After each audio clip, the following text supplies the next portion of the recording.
Республиканың өн библиотекасында Россияның журналистер, писательлер прекістерінің арылышызы Юрий Абумовтың «Игра на убивание» аттығына книгізі шонхайына сығарылды. Бұ саблық шаяшының алтын жекендізі, шипастағылары хостілінің пазылған позылар, қалғын жызы 90-чылырды Сайногорск ғорыты болған сын чұртысты бірде шаз жоқ көзітші.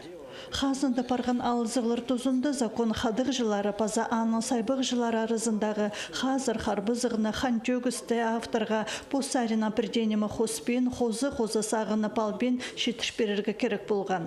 Авторға ол ұрықы тұсты өткен хайынғын бандитерна паза оларны тұтқан мақычы істізікшілерінің ұлы ғоры тарзар өнітін чорық сығып шу халызырға келіскен. 30 жыл арызына көпнеме ұнды дұлпарған алай кезік телі сақысты қалған. Ана ол ескі немелеріні бірге шип шаждыңға ипте салыбызырға ойлы бұлбан. Мұнда эксперт болып юридическа наукалар кандидаты Андрей Тенишев авторға шақсы қабасқан. Ол 1990-чыларда ар сайбығыларына істізіп айғысқан. Иде хабыржы, писатель, паза юрист оғызы бірге уға шақсы келіс барған. Мен позым тоғынғым үр милицияда. Вот. Тоже следователь болғым. Аныңары неме Андрей Петрович Тенишев токскостры таныс. Как раз ол тұстырды неме тоғынғым. Аныңары Андрей Петрович неме чақсы танымшым, анығлысшым.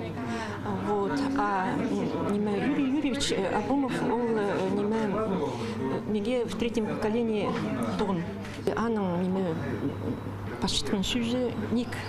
Вот неме мен не филолог, но қығырырға чапсы. Накенденді пір күнгелі қығырыбызырға шәрерші анау 9-1 жыл барған. Книгінің сағызы шебірге 3 февральде 2002 жылды түрен. Анау сонан оқ үнітінші операциясы пастылы басқан. Ол постың тарқынын пасқызы постқынғыне шоқтып жүрбес үшін пазырға уламық күсті біскен. Мұнда қығырғыжы қықайсыда болған қорғысты керектеріні біліп балар. Наталья Табакова, Владислав Пустовойт, хабарларға.